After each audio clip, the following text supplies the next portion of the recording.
Good evening, everyone. This is your evening news recap, your nightly news podcast on all the news that I come across throughout the day, giving you my take as somebody who aspires to be a politician in the near future. Hopefully, all you guys are having a wonderful day. Today is Monday, I believe. Yes, it is, and it is the 21st of July.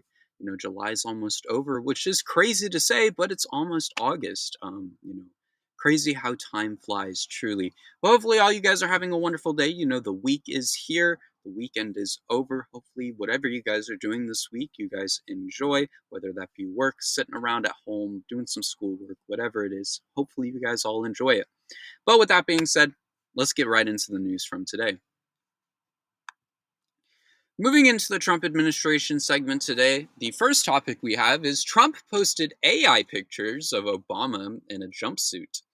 The not the Trump Trump has posted AI images of Obama's arrest on Truth Social. This claim came after reports that Tulsi Gabbard was looking into Obama and his administration for conspiring against Trump. The post read "The Shady Bunch" and displayed a bunch of images of Obama in a tan suit, while other former Obama administration officials wore orange jumpsuits. Trump really is this country's keyboard warrior, which is, interesting to say the least. Keep in mind, it's been over 11 years since Obama wore a tan suit, and MAGA and Republicans are still talking about it to this day. But this administration cannot leave Obama or Joe Biden alone. It is honestly annoying. It's been a million years at this point since Obama was president, truly. They just need to give it a rest. They really do. It is a waste of time and energy and effort. It really is. In other news, Trump's Wall Street Journal lawsuit has been assigned to an Obama appointee. I know that's kind of counterintuitive to what I just said, but Trump's attempts to take down the Wall Street Journal over their coverage of his connections with Jeffrey Epstein has landed with Judge Darren Gales, a former Obama appointee. The lawsuit sums to $20 billion after Trump claims the newspaper defamed him by reporting on a birthday card he wrote to Epstein. This will be an interesting case to watch, to say the least. I 100% think Trump is going to lose. The Wall Street Journal has the evidence to back it up, and they for sure aren't defaming Trump because it's real evidence. It is there. There is physical proof of it. This is going to be a big, beautiful case. That is for sure. In some more interesting news, the Trump administration has released Martin Luther King Jr. files despite opposition from his family. The Trump administration has released records relating to Martin Luther King Jr. and his assassination, along with FBI surveillance files. A total of 230,000 pages were released that had been blocked from public view since 1977. Many of Dr. King's family members had opposed this release, and in a statement from his two living children, they condemned any attempts to misuse these documents in ways to intend to undermine our father's legacy. This was a previous campaign promise from the Trump administration. Releasing everything about the Epstein file, this is 100. I just completely blanked on my entire topic, and I am sorry. I just had a full ass brain fart. I don't know what happened there. Sorry, guys. Releasing everything but the Epstein files at this point, there is 100% without a doubt in my mind that this is a distraction. Martin Luther King Jr. is an important part of civil rights history, not just in the United States, but around the world. And he doesn't deserve to have his legacy tarnished by the current administration. He really doesn't. He is an important part of history, and although there are some parts of his legacy that don't seem the greatest, the administration definitely can and will use this to tarnish his legacy. I believe there's a part in there that talks about his an affair he had, which is really interesting. But at the end of the day, not really our business, and it really is just a tarnish on a man's legacy who is so important to rights around not only the United States but around the world. In other news, for the final topic from the Trump administration, the Trump has barred the Wall Street Journal from an upcoming trip to Scotland. The White House has barred the Wall Street Journal from traveling with Trump during a trip to Scotland. Caroline Levitt said in a statement, "The Wall Street Journal or any other news outlets are not guaranteed special access to cover President Trump in the Oval Office, abroad, in Air Force One, and in his private workspaces. 13 diverse outlets will participate in the press pool to cover the president's trip to Scotland. Due to the Wall Street Journal's fake defamatory conduct, they will not be one of the 13 outlets on board."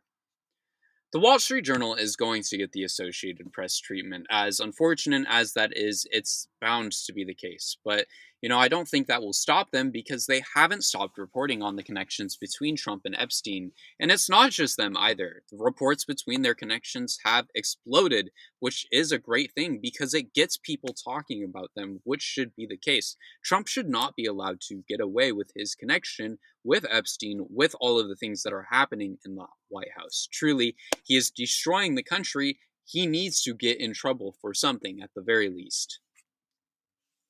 Moving on to our ICE segment, we have three horrid topics to talk about today. As the first one we have is migrants are being forced to eat like dogs and are dealing with overcrowding.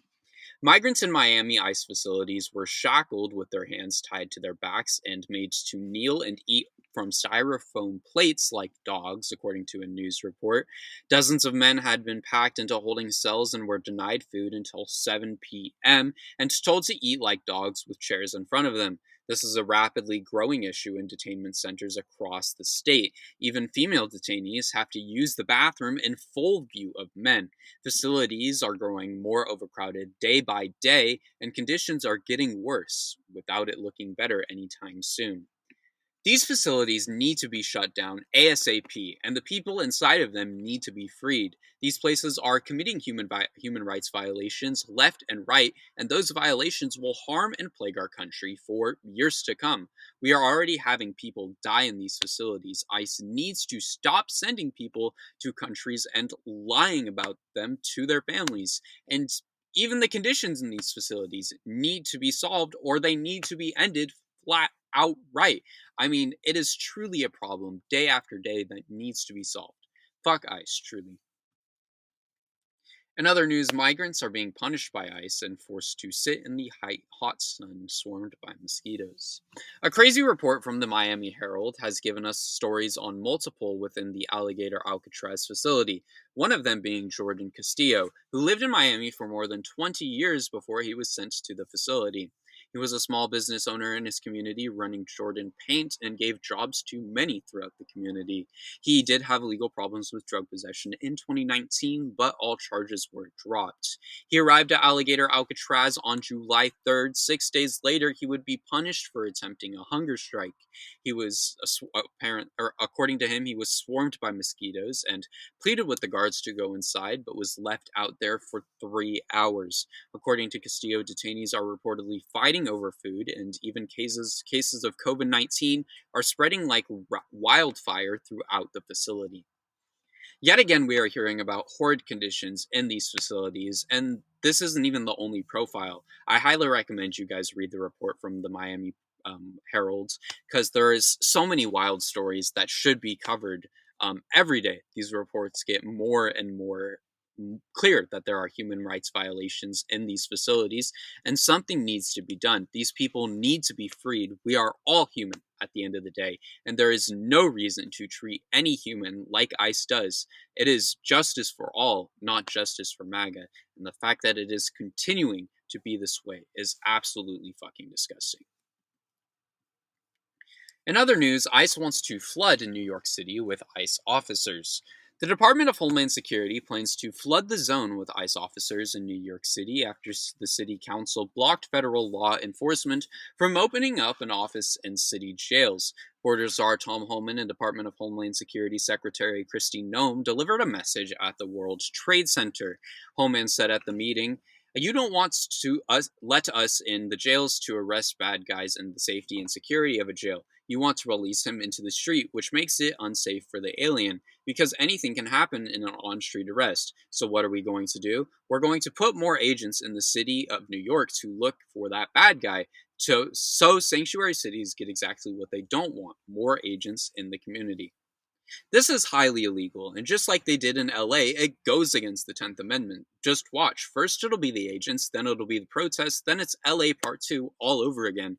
Then will dominate the media for weeks, rather than, you know what, the Epstein files. I mean, this isn't about arresting bad guys anymore. This is about racism and political corruption. Those are two things that this administration wants more and then some, like it is truly disgusting how this administration acts. What they do is a shit stain on the United States as a country. And I know we've been the bad guy for a majority of our history, but this makes it even worse. It truly does. Moving on for the final topic tonight and the other news segment, Lisa Murkowski feels like she's been cheated by Trump. Senator Lisa Murkowski of Alaska says she feels she's been cheated by Trump after she voted for a bill to cut funding through her state. She said in an interview, "I feel cheated. I feel like we made a deal and then hours later a deal was made to somebody else." Murkowski said that there was still plenty of wins for Alaska in the bill, including a royalty sharing mechanism that will give Alaska oil revenue, but only for 8 years from now. This mega bill cut funding for important Alaskan solar and wind projects, but Murkowski got a 12-month window to receive tax credits for the project, even though the deal she got from Biden would have lasted several years. She feels cheated? What about all the constituents that she turned her back on when she signed a bill that cuts Medicaid and so much more for them? What about all the American people that she turned her back on when she signed the big, beautiful budget bill? If she didn't vote for that budget, she might have had what she was cheated out of and then some. Yet here we are. I have a feeling we won't see this Murkowski in office next election season because overall she has betrayed her people and then some. But with that being said, hopefully you guys all enjoyed today's episode. It's been an interesting day in the news world.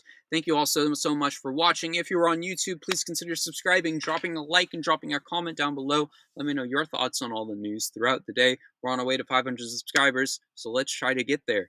If you're on Substack, please consider subscribing. All funds go to me. They'll help me pay for the things that I'll need to pay for in college, like food and clothing and all those kinds of things. But if not, you can always subscribe for free. I truly appreciate all forms of support on this content. With that being said, thank you all so much for watching, and I will see you all in the next episode. Later.